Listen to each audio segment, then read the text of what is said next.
Hi, and welcome to another episode of Ask on CYC. Here on today's episode, we're going to have something very unique. We're going to have a two-part series where we're going to cover the topic on Let the Children Come to Me, which was said by Jesus in Mathew. And today's episode, we're going to focus on protecting and loving our children and keeping them in our homes and keeping them in our community. And in the part two of this series, we're going to look at how to bring them back if they've left. So today we're going to talk about child abuse and protecting our children and loving and caring for them, and what is abuse and how we should prevent it and protect them and keep them close to our homes, in our hearts. And we have with us Kiro Saleeb, who's joined with us tonight on tonight's episode to address the issue. Welcome, Kiro. Thank you.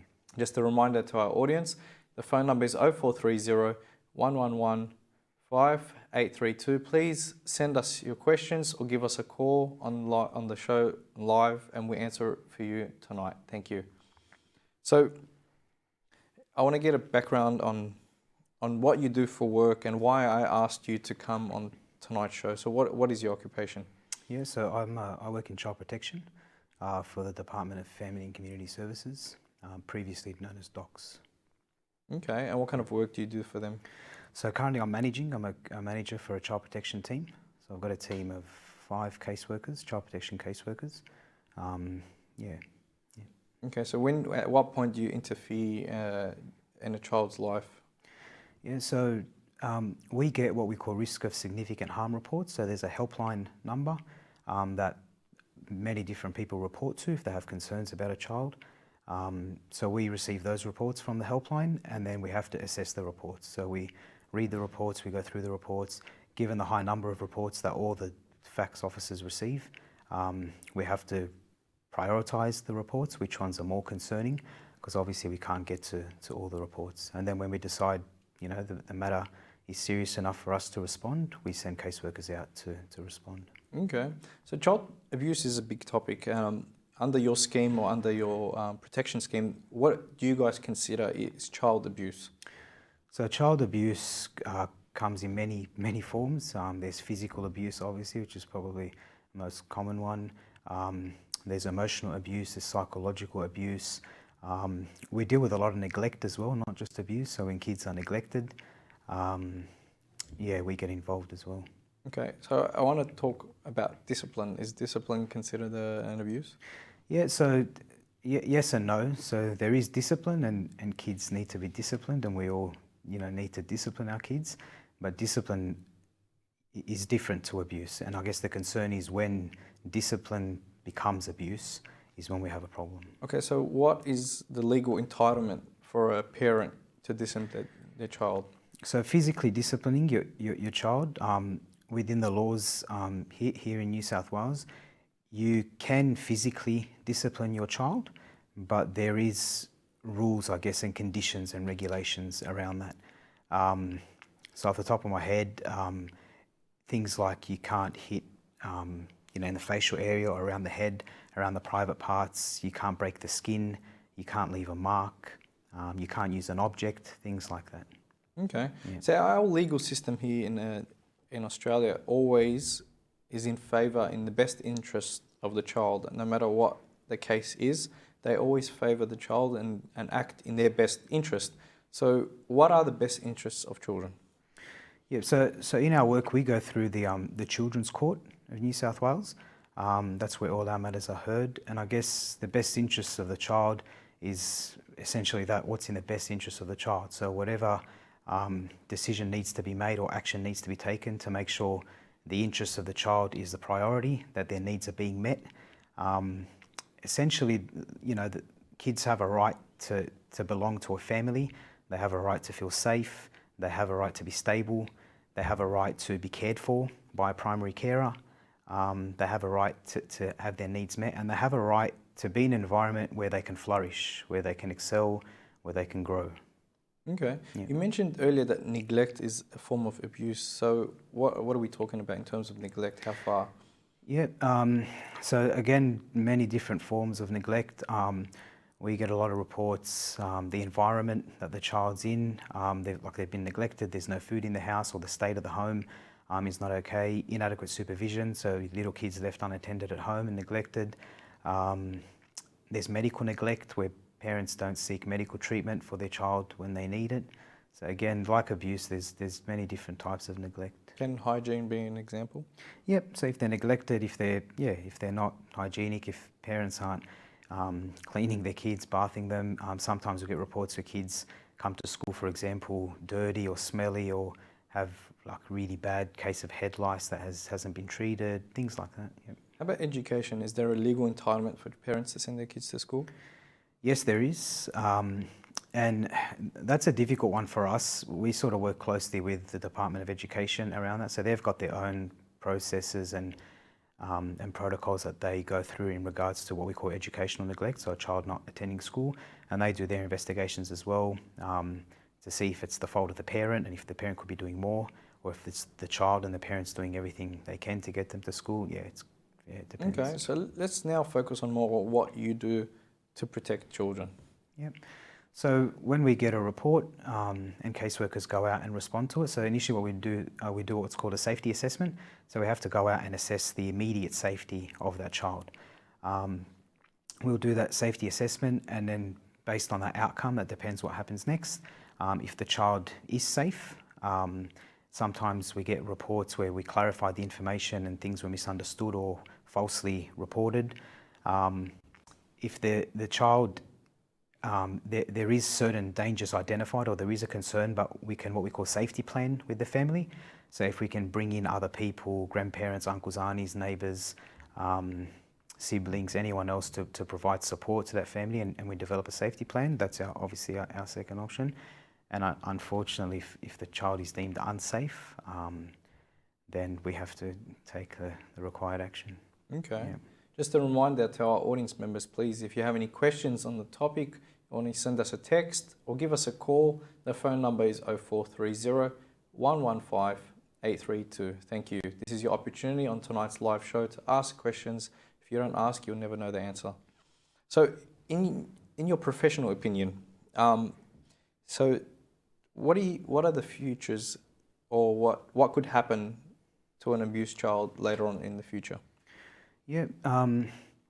So I'm no child psychiatrist, but I guess the information we have and in our experience, definitely abuse and neglect does impact children as early as in utero.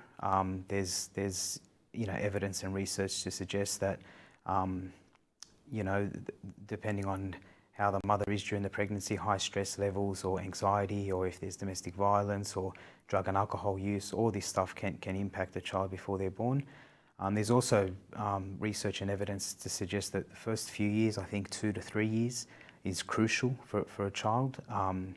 Their ability to form bonds and attachment to their primary carer, the mother or the father, that sort of happens in those first few years. And children that are abused or neglected, or when that ability to attach is interrupted or is interfered with, definitely has long-lasting impacts for those children. Okay, you mentioned something which just made me question, can you interfere during a pregnancy? Yep. So we've what we call perinatal reports. So we'll get reports on mothers that are pregnant, they haven't given birth yet, whether they're in domestic violence relationships or using drugs or homeless. So we'll get those reports, and again, we try and safety plan with the mother. We bring in whatever supports we can. We involve other services. If other non-government organisations can get involved, we do those referrals, and we try and plan for the mother so she's in the best position possible for when she gives birth to provide adequate care for that child. Okay, so in your opinion, you said you're not a psychologist. So from your experience and in your line of work, how delicate is the mind of a child, and what are the precautions that impacts them going forward? I guess ideally we need to give our kids the best possible chance. That there's enough obstacles in life without this added stuff of abuse and neglect and stuff like that. So definitely, if a child cannot experience this stuff or not be exposed to this stuff, it's in their interest. Yeah. Okay, but so how can we tackle this matter in a delicate way? Organise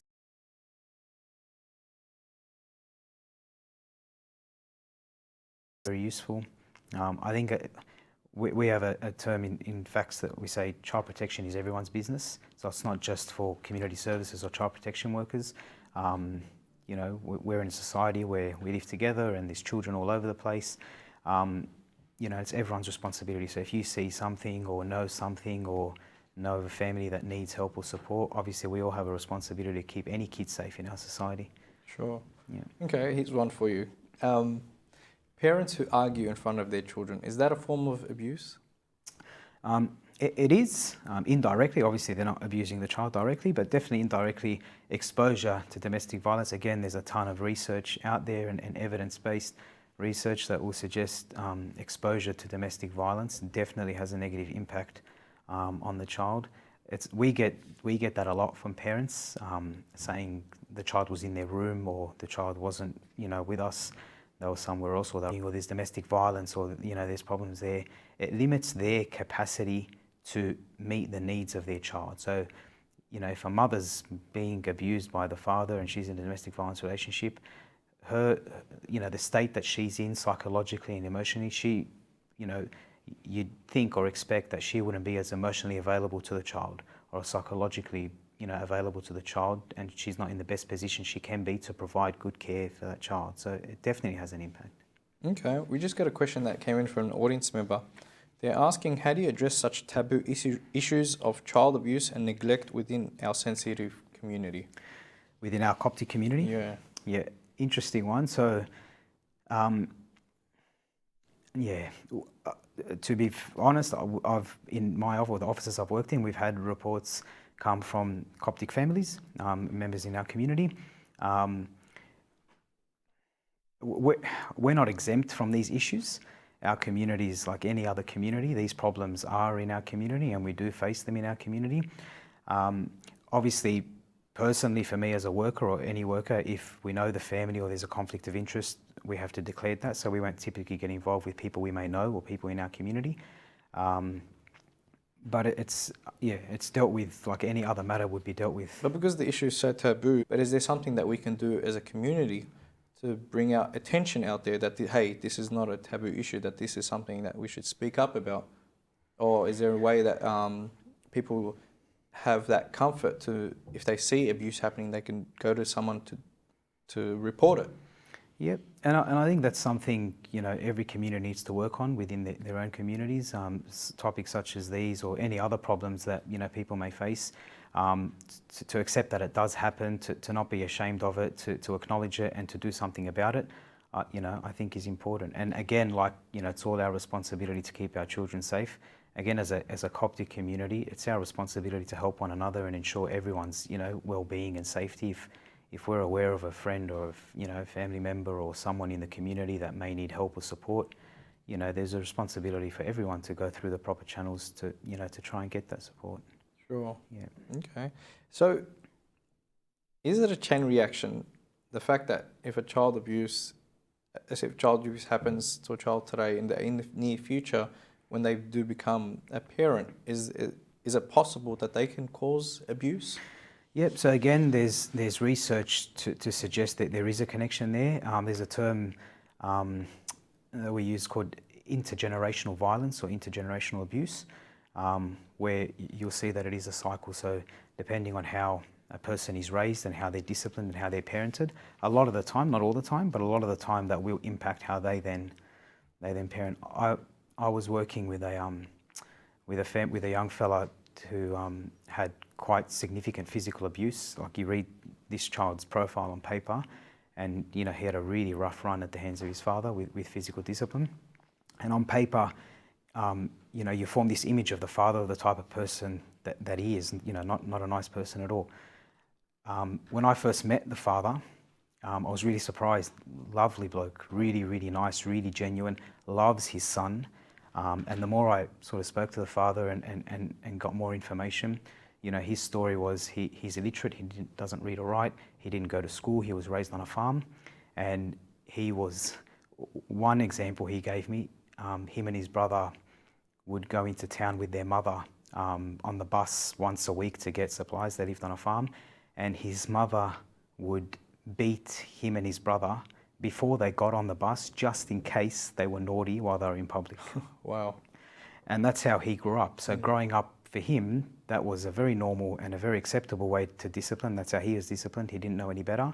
And that's how he raised his son. So yeah, intergenerational violence and abuse, definitely. And, you know, there is a bigger picture to abuse and neglect. Yeah. Okay. We're going to go for a quick break. And when we come back, I want us to focus more on the Christian and community side to things, how we as a community can protect our children. So we're going to go for a quick break. And just a reminder for our audience members, please, if you have any questions, this is your opportunity to ask questions. We're here to protect our children. We're here to love them and care for them, just as their Lord Jesus did not prevent them from coming to him.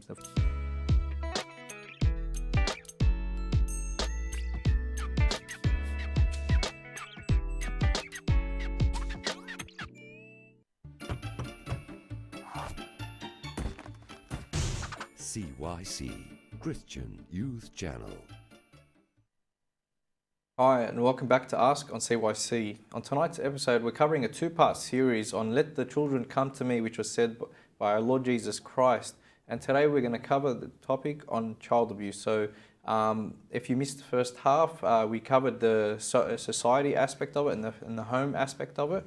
In the second half, we're going to look at the community and church aspect of it and the religious side to it. So if you have any questions, please, the phone number is 0430 115 832. Send us a text, you'll remain anonymous, or give us a call and speak to Kiro on tonight's show. Thank you. So during the break, Kiro, we actually got a question that came in from an audience members. They're asking, how does a parent draw the line between yelling at their teenager to express disapproval or of something versus yelling as verbal abuse? My personal opinion, I think yelling at a teenager to discipline them, I think the key is if a parent loses control while they're disciplining the child, that's when you have a problem. So if the parent loses control in the way they're yelling, in the way they're disciplining, you know, and things start to go downhill, that's where there's a problem. So talking sternly, having the interests of the child at heart and trying to show them they're wrong or trying to show them a better way of doing things, you know, that's disciplining. I think it becomes abusive when it's no longer useful or beneficial to the child and it becomes harmful. So if you start, you know, swearing at the child, threatening the child, intimidating the child by the way you're yelling or your body language, yeah, when it becomes harmful, that's when it becomes abusive, I think. So people, when they get angry, they can be hot-headed sometimes. So do you have any suggestions for parents who are hot-headed? Maybe a little 10-second timeout before they address the child? Look, develop your own little strategies and techniques. I think the first point for any of us is to acknowledge that we may have a temper problem or we may get angry easily. You know, and I think with that acknowledgement, you can start to try and control that or put things in place to minimize that. And everyone obviously has their own strategies and techniques. Your confession father will be a great resource to go to. And if it is a bit more serious, you know, there's help out there. There's anger management classes, there's psychologists, there's counselors, there's, you know, group therapy, there's men's groups, there's things like that. So, yeah. Okay. So let's talk about the religious side of things now. So in the Bible, it was stated that, it says that the Lord said, let the children come to me. And this was said in Mark and it also said in Luke, when the children came to approach Jesus and the elders prevented them.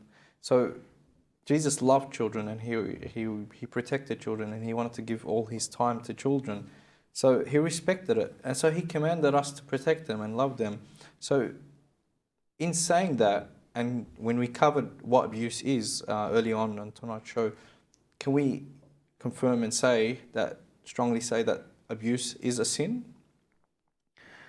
Yeah, again, my opinion, obviously abuse is not good and it's not okay for any parent to abuse their child. Again, I think when a parent starts to lose control in the way they discipline their child and it crosses over from discipline to abuse, I think that's when we have the problem. And I think everything that surrounds the abuse. So, you know, if the parent, you know, knows what they're doing or knows they have a problem and isn't willing to seek help or isn't willing to admit that they have a problem and the way they're dealing with their child is abusive or anything like that, then yes, I think we'll be held accountable to that. for that. I think if a parent has mental health problems, or for whatever reason, outside of their control, has some condition or some factor that that is impacting them, that needs to be looked at. I think every parent needs to be honest with themselves and look at their parenting. For a mother and father together, and in the sacrament of marriage and raising children in marriage, it's good to have a partner there so they can keep you in check with the way you're disciplining your children, the way you're dealing with your children. In our community as well, we all have friends and similar age children, and we share stories and examples of what our kids do and how we deal with it. And like we said before, the question with the community, I think it's important for us to keep each other in check. And if there is a problem or a pattern developing, I think it needs to be addressed. Okay, so you're a servant in the church and you serve with children. So what advice would you give to all other Sunday school servants, for example, in terms of protecting their children, and if they noticed maybe a bruise on them, or or the child admits to them that they're being abused at home, what advice would you give for fellow servants in the church in the protection of children? So I think the advice I would give, I think it's important for us as servants to first have a genuine relationship with the children. So if we know our children and if we have that level of engagement with them, I think they'd be comfortable enough to come to us as servants if they are having problems at home or if they need help. They can see us as people that they can come to.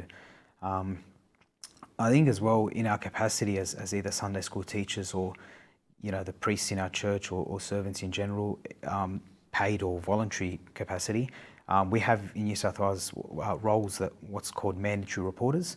So volunteers and paid employment, school teachers, police, health workers, and volunteers, Sunday school teachers, ministers, stuff like that. We're all mandatory reporters. So we're actually mandated to report if we have information or we're concerned that a child is being abused, or we have evidence if a child's bruised or disclosed to us that they are being abused. We have a duty of care to address it, to not ignore it, and to let it continue.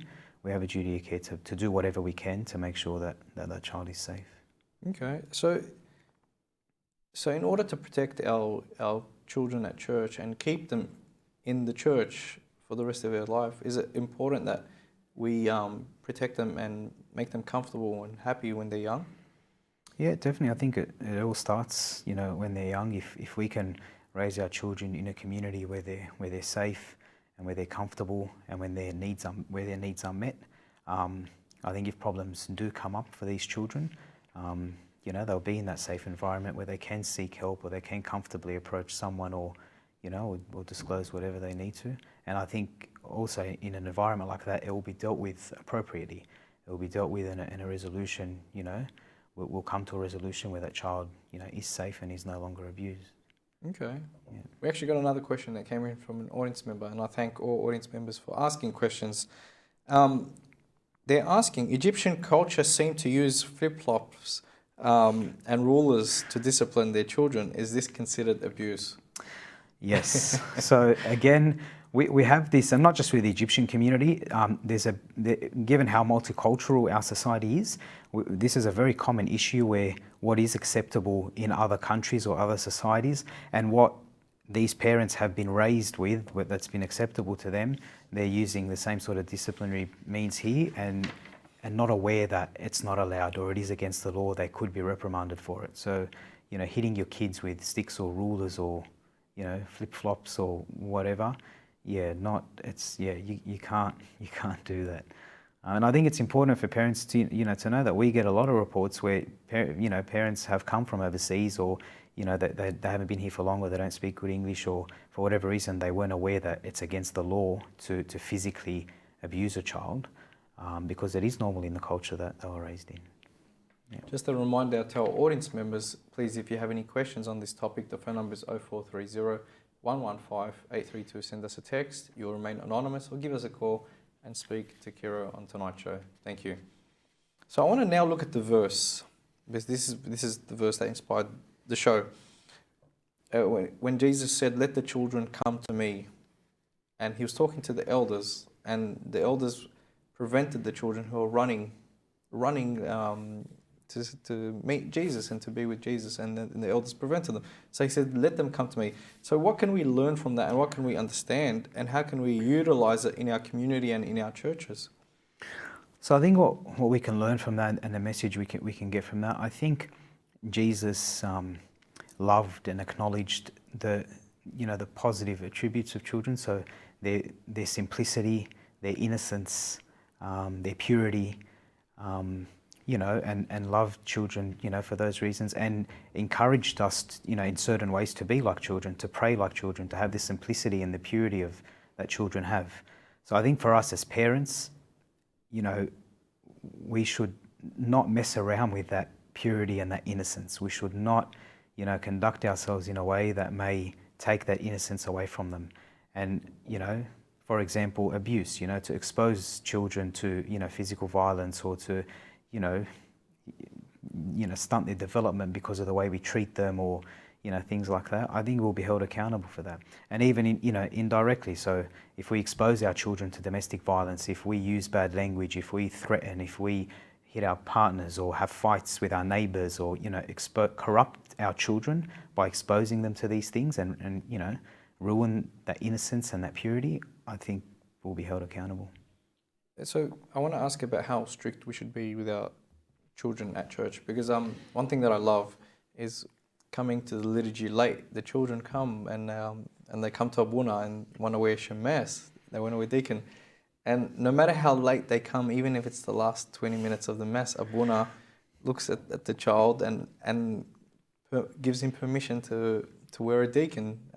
And as an adult, I don't think Abuna would allow me coming late to do it, but I know that they allow children coming late.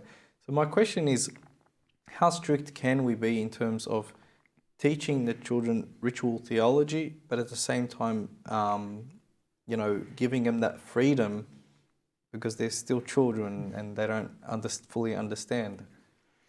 So I guess with an example like that, the priests, have the wisdom, or exercise, the wisdom that they do have in the decisions they make.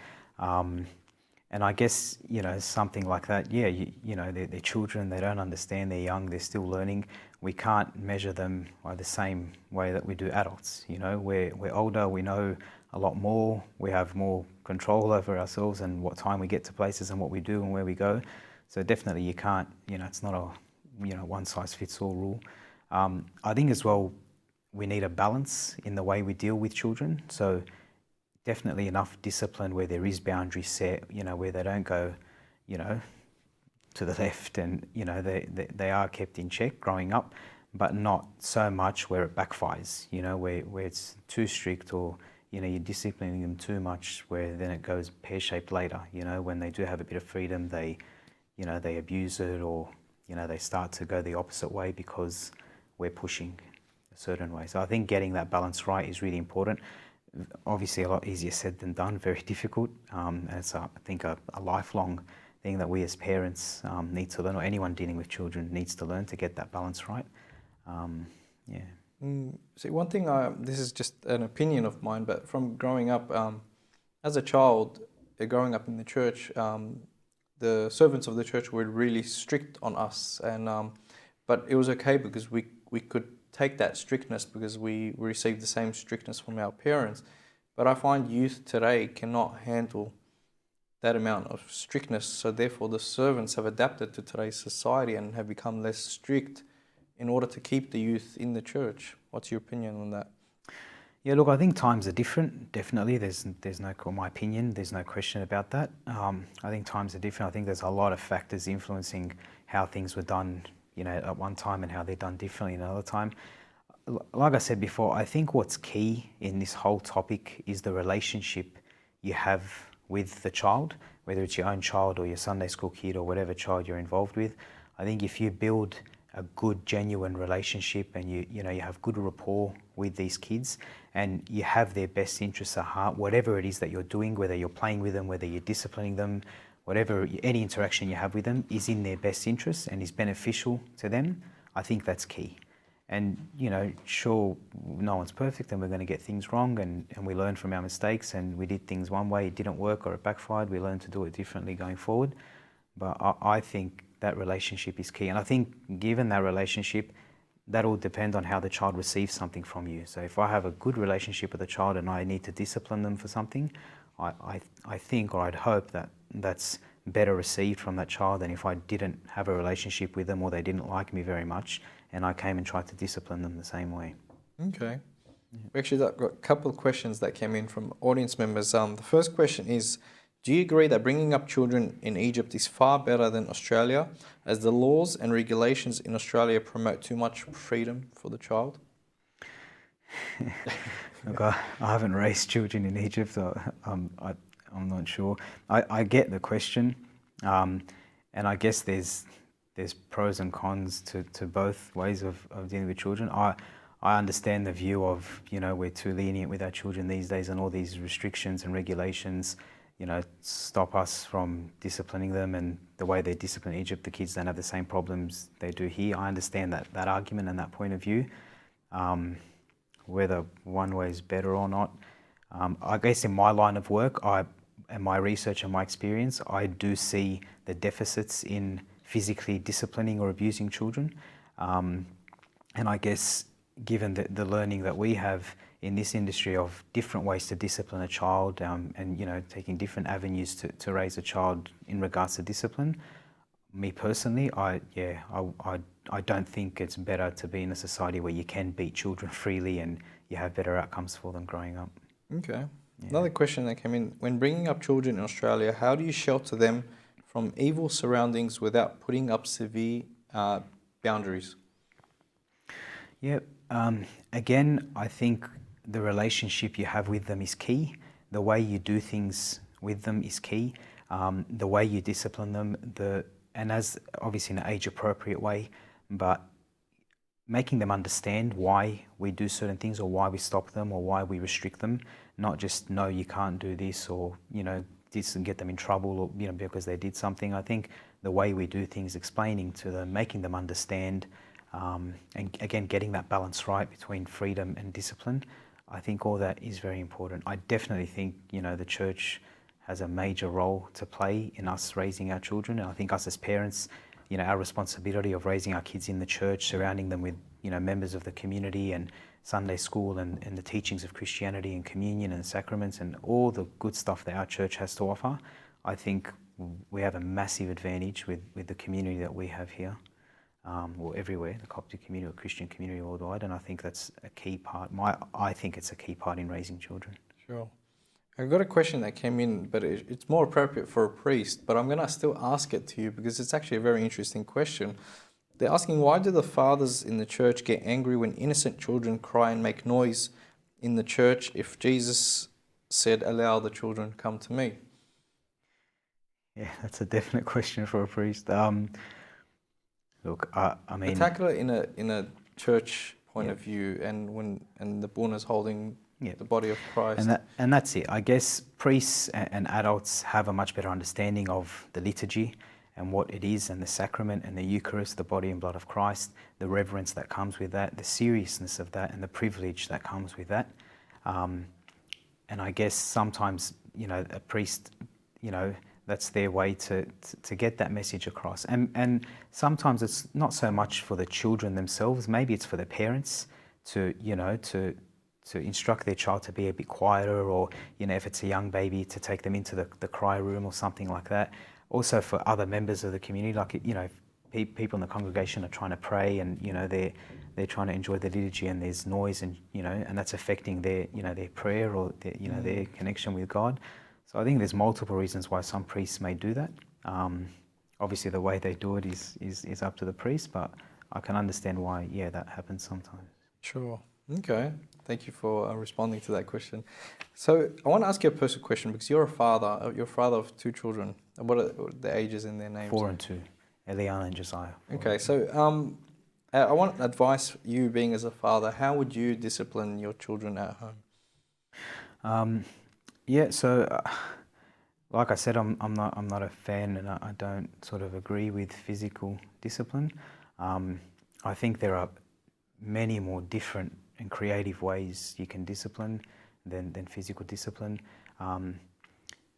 I think being age appropriate is very important. So depending on the age or the development of your child and where they're at, that'll indicate, how you are to discipline them. And again, in an age appropriate way, talking to the child, explaining to the child what's happening as best as you can. I think, and we sort of talked about it before, I think the way you do things is important, and to not lose control when you're disciplining is important, even with toddlers or young kids.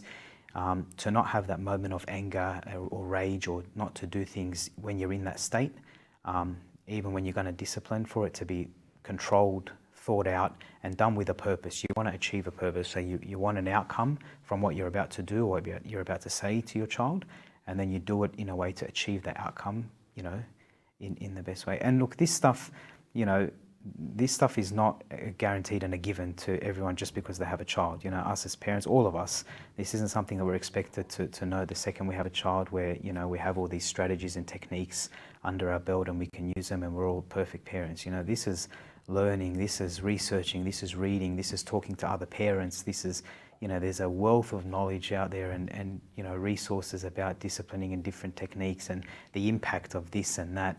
And every child's different. Something may work for one child that doesn't work, with your child. Yeah. Okay, I have one last question for you before we end today's show. What advice would you give, coming from your profession and your expertise, what advice would you give to parents who have troublesome children? Look, and similar to the question that the viewer raised before, the taboo in our community, I'd encourage parents to acknowledge that there is an issue, and to not be embarrassed or shy, or to not want it made known. Obviously not to advertise it, but if they do need to seek help from the priest, or they can confide in a family friend or a community member or somebody, I definitely think that that's the way to go. We all need help. I don't think it should be a taboo topic, and I can almost guarantee all parents have issues with their children in the raising their children, disciplining children at some stage of their children's life. No parent has perfected it from the get-go, so I think it's very common. And I think just do what you need to do to address the problem. If you need to bring in someone from outside, if you need to go see a counsellor or get some tips from a psychologist or the priest or a family friend, seek the help. At the end of the day, it's for you and your family and for the well-being of your children, going forward. If something's going to make things better for your family, I think you should pursue that. Okay, I'd like to thank you very much for having you on the show and giving us great expertise and your opinion on such a sensitive topic. And thank you to our audience members who've tuned in on tonight's show. I'm Mina Ibrahim from your CYC studios in Sydney. Good night and God bless.